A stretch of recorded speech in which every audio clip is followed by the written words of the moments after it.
Hello, this is my Module 5 screencast video for weeks 1 through 6. I am going to start with the introduction module. We started with Layla Christianberry's The Teacher, the Student, the School. So this text chronicles how Christianberry herself became to be a teacher and her path to a career in secondary education. She was not looking to be a teacher pretty much at all. Especially the grade she ended up being, I believe she was in middle school. I really resonated with this one because I have always wanted to be a teacher, so it was a little bit different, but I think I always kind of expected myself to be a teacher of higher grades and to have these big, robust discussions about literature, but me being placed in ninth grade has been so eye-opening and so heartwarming. And yes, we don't have as robust of conversations about literature, but I think they're just as meaningful conversations because these kids are being, themselves and learning and expressing themselves through these literatures, even if they're not as robust as of language as maybe someone a couple years older than them would use. One of the salient points in this reading I thought was when Christianberry said that being self-conscious and self-aware can be a power tool as you begin this great adventure. And I mean, I definitely am self-conscious as a teacher. I feel like I'm very aware of everything that I'm doing. And it does seem like a little bit like a downfall sometimes. So I appreciate that this was in there because that makes me feel like, oh, you know what, I'm being really aware of how I'm teaching. That means that I'm going to be able to, evolve and grow, and that's a good thing. And we have Beth Burke's A Close Look at Close Reading. These are different steps for close reading. We have, where she asks what makes a text complex. There are 3 components of text complexity: qualitative, quantitative, and task motivation. The components and the steps are the first read, the second read, and the third read. I think a lot of the content that we've talked about in this class has been about close reading, which a lot of ideas have been reused, but I think that's important and it means that they're something that you should think about. So there's that. Then we have culturally responsive pedagogy. This structure that supports white privilege is present in the American education system. Culturally responsive pedagogy emerged as a response to the civil rights movement.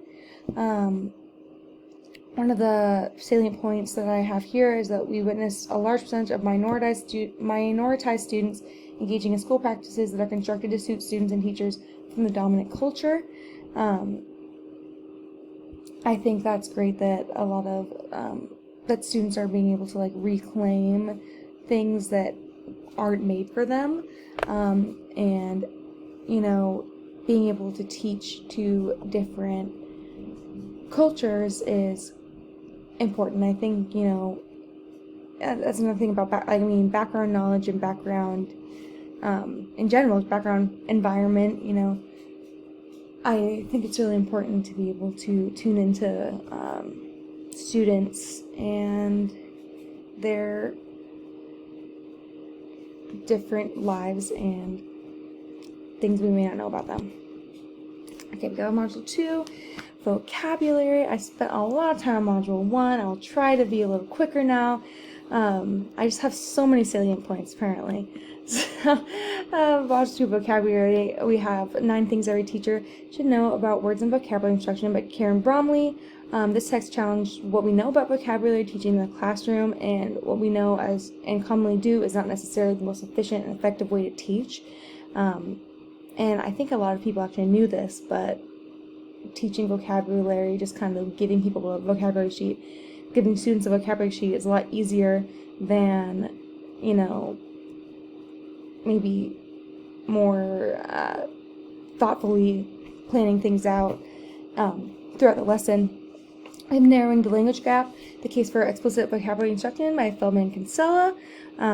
the salient point in this was that vocabulary is a primary indicator of academic success. There's so much more to this, but I have spoken a lot, so I'm going to try to move things along. Brooke Chapter 7,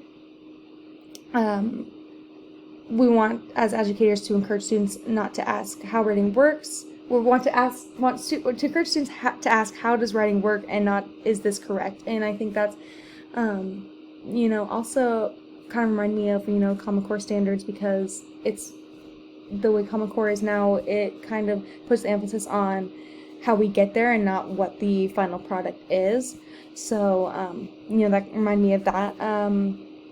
Most salient point in this was that studies going back as far as the 1950s concluded grammar instruction showed no effect on thinking or writing. And I think grammar is so heavily cemented in students' brains, but vocabulary is glossed over, and vocabulary is very important in excelling academia. Alright, Module 3, we have identifying academic language demands, O'Hare, Pritchard, and Zurs. Salient point for this text is the issues of equity in the academic environment between English language learning students and native English speaking students. Big motif in all of these articles throughout the first 6 weeks have been,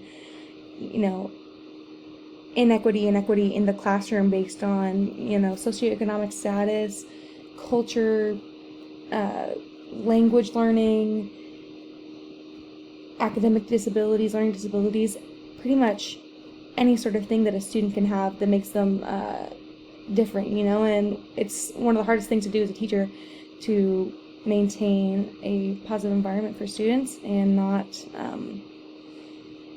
only teach to one demographic. I have our academic language function toolkit. I thought this was a very useful tool for emerging teachers like myself. I'm brand new, of course. Gives us different templates, handouts, and examples of academic language. We have two different texts from Zurs.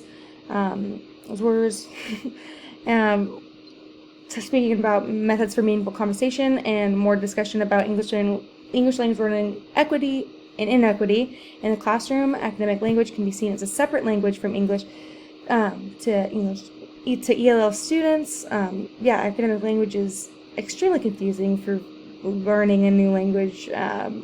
Especially English, I think the way we speak academically is so much different than casual conversation. And we have Brooke Chapter 3. We want to encourage students to try new things and not to discipline failure, because failure is growth, and I am a huge proponent of that. I think that my guide teacher is great at, expressing that with her students, and, failure is growth. You can retake a test if you need to. This is what's, the most important, is your growth.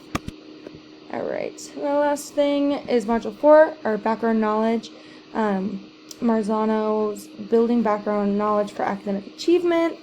Background knowledge greatly affects student success, and many students living in poverty will have different background knowledge not relating to academia. I thought that was a very salient point. I actually have something else. I thought I put it down here. Oh, that's okay.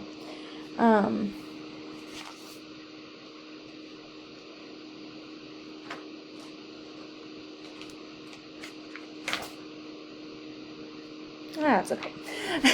Then Schmoker's literacy-based lessons. The 3 main steps is close reading, discussion, and writing about the text informed by close reading, discussion, and annotation.